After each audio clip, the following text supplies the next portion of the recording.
Friends, welcome back to my channel earth mom Dehradun. मैं हूं ज्योति और वेलकम है आप सभी का मेरे चैनल पे। चैनल में नए हैं तो मेक श्योर चैनल को ज़रूर सब्सक्राइब करें, साथ साथ नीचे एक बेल नोटिफिकेशन है उसको फटाक से हिट कर दें ताकि मैं कोई नई वीडियो डालूँ तो आप सभी को उसका नोटिफिकेशन मिल जाए। आप सबकी जानकारी के लिए क्विकली बता देती हूँ कि मैं रिएक्शन एंड रिव्यू वीडियोज़ बनाती हूँ आपके favourite bloggers, trending topics, controversies, Bollywood से रिलेटेड। तो अगर आपका भी कोई ऐसा ब्लॉगर है या कोई ऐसा सेलिब्रिटी जिसके ऊपर आप चाहते हैं कि मैं रिएक्शन या रिव्यू बनाऊं तो प्लीज़ डू कमेंट। इसी के साथ आज का रिएक्शन वीडियो शुरू करते हैं। वीडियो पसंद आई तो लाइक ज़रूर करना, चैनल को सब्सक्राइब ज़रूर करना और कमेंट सेक्शन में अपने ढेर सारे कमेंट ज़रूर कीजिएगा। तो चलिए आज का रिएक्शन वीडियो शुरू करते हैं। इस समय लखनीत फैमिली का खुशी का माहौल बना है क्योंकि बैक टू बैक बहुत सारे उलझे रिश्ते हमें सुलझते हुए नज़र आ रहे हैं।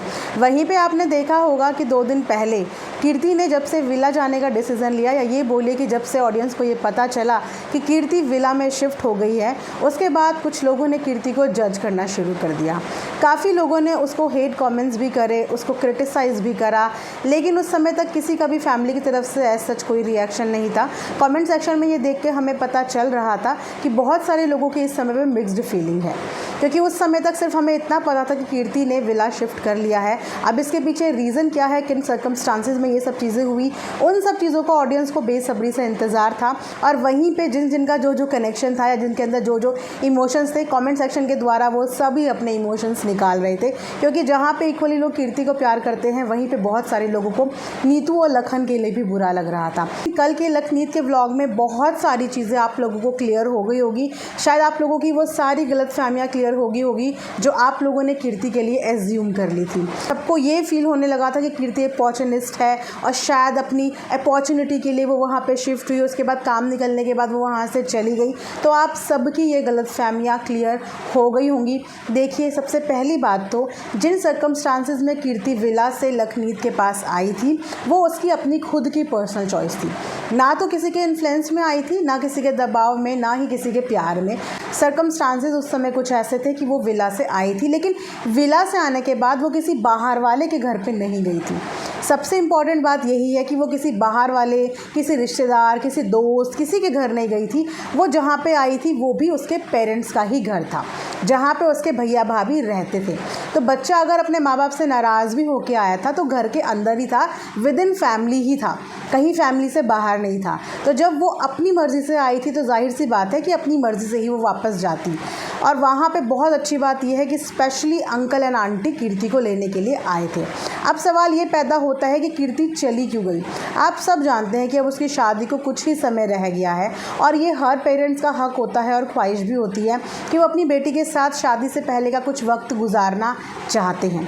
और वैसे भी व्लॉग में कीर्ति ने बोला है कि मैं 15 डेज़ यहाँ रहूँगी, मैं 15 डेज़ वहाँ रहूँगी, मैं ऐसे आना जाना करती रहूँगी। लेकिन येस, इस चीज़ को बहुत अच्छे से अंडरस्टैंड किया है लखन और नीतू ने, क्योंकि उन्होंने अपनी वीडियो में ये बोला है कि माता पिता का हक बनता है, उनका भी मन कर रहा होगा, उनका भी दिल है। और वैसे भी ये हमारा ही घर है, ये भी हमारा ही घर है, वो भी हमारा ही घर है, वो जहाँ मर्ज़ी वहाँ पे रह सकती है। लेकिन अब शादी को थोड़ा सा टाइम ही रह गया है तो मम्मी पापा के साथ वक्त बिताना चाहिए, ये उनका हक भी बनता है और ये वो डिज़र्व भी करते हैं, क्योंकि बहुत टाइम हो गया था उन्हें वहाँ रहते हुए और उनको उनकी कमी कहीं ना कहीं खल ही रही होगी। तो इसीलिए वो वहाँ पे अपनी खुशी से गई है और हमने भी खुशी खुशी भेजा है।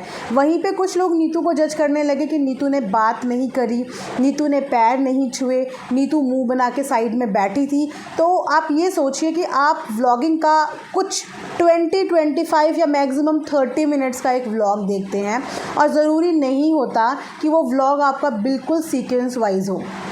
तो किसी भी चीज़ को देख के जज मत किया कीजिए। हो सकता है कि व्लॉग बनने से पहले उन्होंने पैर भी छू लिए हों, सब कुछ कर लिया हो, मिल भी गई हों और उसके बाद सिर्फ वो पर्टिकुलर शूट करने के लिए उन्होंने वो शूट किया हो, क्योंकि ऐसा आज तक कभी भी नहीं हुआ।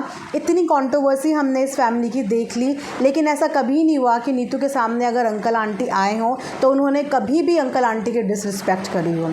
बड़ी से बड़ी कंट्रोवर्सी टाइम पे भी उन्होंने उनका आशीर्वाद लिया है, पैर छुए हैं, उन्हें गले भी लगाया है, उनसे बात भी करी है। तो अब जब वो खुद घर पे आए थे, आपको लगता है कि वो उनकी इस तरीके से डिसरिस्पेक्ट कर सकती कि वो उनके पैर नहीं छूती और एक जगह पे बैठी होती?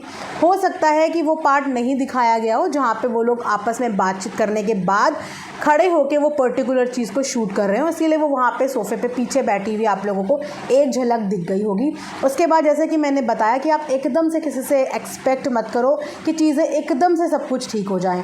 हर चीज़ अपना वक्त लेती है सही होने के लिए, सही टाइम का इंतज़ार कीजिए। वक्त के साथ साथ सब कुछ सही हो जाता है, लेकिन किसी भी चीज़ की जल्दबाजी के चक्कर में चीज़ें सही होने की जगह और ज़्यादा गड़बड़ हो जाती है। एंड येस, उनके मायूस होने का रीज़न ये भी था कि चाहे हमें पता है कि हमारे ही घर में इंसान जा रहा है, लेकिन जब किसी के साथ इतना टाइम का साथ बन जाता है, किसी को देखने की आदत हो जाती है, किसी के साथ रहने, खाने, बोलने की आदत हो जाती है, तो वहाँ पे जब कोई जाता है तो बुरा लगता है।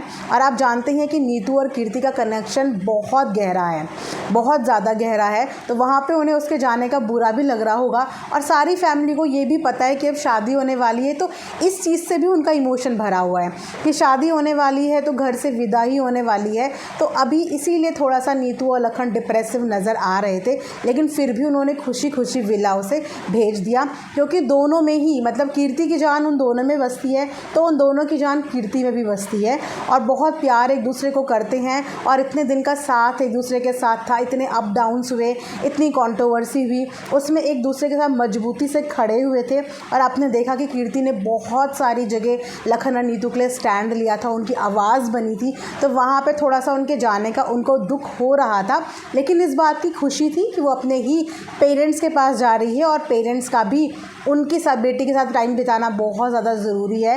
पेरेंट्स हमें जन्म देते हैं तो हर बच्चे पे पेरेंट्स का पूरा पूरा हक बनता है। इस चीज़ को उन दोनों ने बहुत अच्छे से अंडरस्टैंड किया, लेकिन ऐसा बिल्कुल भी नहीं है कि नीतू ने बड़ों की डिसरिस्पेक्ट की। हो सकता है कि वो पार्ट हमने व्लॉग में ना देखा हो, लेकिन उसने कभी भी आज तक डिसरिस्पेक्ट नहीं करी, और हम यही एक्सपेक्ट भी करते हैं कि वो आगे भी ना करे, और बिल्कुल भी नहीं लगता कि वो आगे कभी भी ऐसा करेगी, क्योंकि जिस लड़की ने पूरी कंट्रोवर्सी के दौरान ना अपनी ज़ुबान खोली, ना अपना कोई इमोशंस दिखाया, वो कभी भी ऐसा नहीं कर सकती कि सामने से कोई आए और उनसे मुंह मोड़ ले, या सामने से कोई आए उनके पैर ना छुए या उन्हें नमस्ते ना करें। अगर बात करें अंकल आंटी की, तो अंकल आंटी इस समय पे बहुत ज़्यादा खुश हैं, और अंकल तो इतना बरस बरस के प्यार बरसा रहे हैं कीर्ति के ऊपर। लगता है कि जितने दिनों की ये दूरियां थी, उतने दिनों की दूरियां वो पूरी अपनी कवर करने पे हैं, कि बस जितने दिनों का प्यार मैं अपनी बेटी को नहीं दे पाया, या जितने दिनों में इतने मन मुटाव थे, अब मैं जम जम के अपनी बेटी को प्यार करूँगा। तो हर व्लॉग में वो अपनी बेटी को बहुत ज़्यादा प्यार करते हुए नज़र आ रहे हैं। मतलब विला में काफ़ी लोगों की बॉन्डिंग सुधरी हुई नज़र आ रही है, स्टेबल नज़र आ रही है। अब बस नीतू की एंट्री, लखन की एंट्री बाकी है। मम्मी पापा के साथ तो ऑल इज़ वेल ऑलरेडी है, बाकी के जो सिबलिंग्स हैं उनके साथ देखते हैं कि कब वो पल आएगा जब बाकी के सारे सिबलिंग्स एक दूसरे के साथ होंगे। वहीं पे कुछ लोगों का कहना ये भी है कि माफ़ी मांग लेनी चाहिए, या अंकल आंटी को माफ़ी मांगनी चाहिए उनसे, उन्होंने ऐसा कहा वैसा कहा।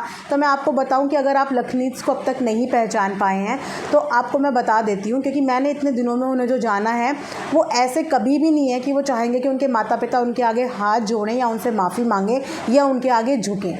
वो कभी भी अपने बड़ों को अपने आगे नहीं झुकने को कहेंगे। उन्हें चाहिए होगी बदले में तो बस रिस्पेक्ट, प्यार, मोहब्बत और विश्वास। सबसे ज़्यादा इस पूरी कंट्रोवर्सी के टाइम पे जो चीज़ हिली है ना, वो है एक दूसरे के प्रति इन लोगों का विश्वास, एक दूसरे के प्रति इन लोगों का ट्रस्ट। और उसी ट्रस्ट के डगमगाने की वजह से पूरी की पूरी प्रॉब्लम्स इनकी फैमिली में क्रिएट हुई। बाकी प्यार मोहब्बत में कोई कमी नहीं है। आज भी अगर किसी को खरोच भी आ जाए तो सब एक दूसरे के साथ बराबर खड़े हो जाते हैं। तो जो चीज़ इस समय पर डगमगाई है वो है एक दूसरे के ऊपर से विश्वास। लेकिन टाइम रहते रहते या टाइम जाते जाते वो विश्वास वापस से रीगेन होगा। जैसे कि लखन ने बताया ना कि वो विश्वास टूटने का रीज़न यही है कि परिवार के एक बंदे की चीज़ें परिवार के दूसरे बंदे को दी जा रही हैं, खिलाफ समझ रहे हो ना, खिलाफ करने के लिए दूसरे बंदे को दी जा रही हैं। वहाँ से दूसरे बंदे की कुछ चीज़ें पहले बंदे को खिलाफ़ करने के लिए दी जा रही हैं और इसी खिलाफ के चक्कर में विश्वास डगमगा गया है और उस विश्वास के चक्कर में तिल का ताड़ बन गया है। लेकिन अगर अब घर की बागडोर संभाल ली है सबने, कीर्ति की शादी का ही बहाना लीजिए, क्योंकि बोलते हैं कि दो ही टाइम पे हमारे रिश्ते सबसे ज़्यादा सुधर पाते हैं, एक तो खुशी के टाइम पे और एक गम के टाइम पे, क्योंकि इन दोनों समय पे हमारे इमोशंस बहुत ज़्यादा सॉफ्ट होते हैं। खुशी में हम इतने खुश होते हैं कि हम बीती बातें भूल जाते हैं और तकलीफ़ में हम इतने गम में होते हैं कि हम पुराना गम भूल जाते हैं। तो ये दोनों ही मोमेंट ऐसे होते हैं जहाँ पे हम फैमिली को वापस से एक कर लेते हैं। तो इनकी फैमिली में तो बहुत बड़ी खुशी की बात है, घर की इकलौती बेटी और सबकी लाडली कीर्ति की शादी है, तो इन लोगों को तो एक होना ही था। कमेंट सेक्शन में सब ने यही कहा था कि कीर्ति की शादी के लिए सब लोग एक हो जाएंगे, बस जो थोड़ी बहुत चीज़ें बची हैं वो भी आने वाले टाइम पे होपफुली ठीक हो जाएं, होपफुली क्लियर हो जाएं। लेकिन हाँ, कीर्ति जो है छोटे भैया से बात करते हुए रोने लगी थी। लेकिन यहाँ पे मैं एक बात बोलूँगी कि आंटी बार बार छोटे भैया को यही बोल रही थी कि दीदी से माफ़ी मांग, दीदी को सॉरी बोल, दीदी को सॉरी बोल। तो इस समय पे मुझे बड़ों का लिया हुआ इनिशिएटिव भी पसंद आया कि उन्होंने अपनी तरफ से कोशिश करी अपनी बेटी को वो इज़्ज़त दिलाने की भी, बड़ी बहन होने की भी और अपनी बड़ी बेटी होने की भी। जहाँ पे उन्होंने खुद भी उसको लाड दिया, वहाँ पे छोटे भैया से भी बार बार बोला कि दीदी को सॉरी बोल, दीदी रो रही है। तो वहाँ पे गले भी लगाया और अब देखते हैं आने वाले टाइम पे क्या क्या चीज़ें मिलती हैं। वैसे तो बस अब बहुत हैपनिंग व्लॉग आने वाले हैं, क्योंकि शादी की तैयारियाँ, शॉपिंग, ये सब चीज़ें शुरू हो जाएंगी। वहीं पे मैं भी बस यही रिक्वेस्ट करूँगी, और लखन ने भी स्पेशली आपको यही बोला था कि अगर आपने कीर्ति को कुछ बोला तो मैं आप लोगों को कभी भी माफ़ नहीं करूँगा, क्योंकि कीर्ति के लिए आप जानते हैं कि वो इतना सा भी नहीं सुन पाते, वो अपने लिए कुछ भी सुन लेते हैं और अब तक सुनते भी आए हैं, बहुत कुछ सुन लिया है। तो कीर्ति उनकी बहुत बड़ी कमज़ोरी है। उन्होंने हमेशा से अपनी व्लॉगिंग में कीर्ति की इमेज, कीर्ति की रिस्पेक्ट, इस चीज़ का बिल्कुल ध्यान रखा है।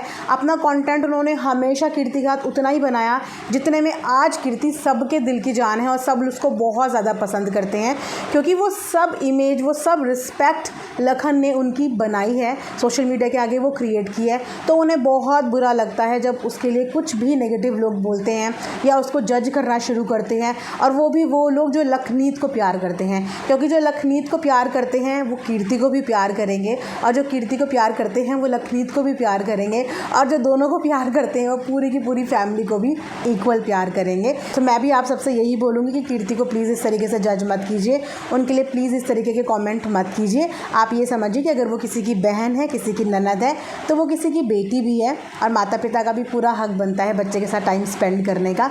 तो इस समय परिवार जो डिसीज़न ले रहा है, इस तरीके की चीज़ें कर रहा है, हम सबको उसमें सपोर्ट करना चाहिए, क्योंकि वो परिवार को जोड़ने वाली और एक अच्छी चीज़ हो रही है। तो वहाँ पर अगर हम ये सब चीज़ें करेंगे तो परिवार के लोगों का दिल टूटेगा, और हम यहाँ पे किसी का दिल तोड़ने नहीं आए हैं, इनफैक्ट दिलों को जोड़ने के लिए आए हैं। तो आप सब लोगों से भी यही रिक्वेस्ट है कि सब उनके इस इनिशिएटिव में पॉजिटिवली उनका साथ दीजिए, अपनी तरफ से उनको अच्छी अच्छी सलाह दीजिए, अच्छी अच्छी गाइडेंस दीजिए और खूब पॉजिटिव एनर्जी दीजिए। तो ये था आज का एक वीडियो, आई होप कि आप लोगों को पसंद आया होगा। लाइक, शेयर एंड सब्सक्राइब ज़रूर करें। मिलेंगे नेक्स्ट वीडियो में, तब तक प्लीज़ अपना ध्यान रखिए। Thanks for watching earth mom Dehradun.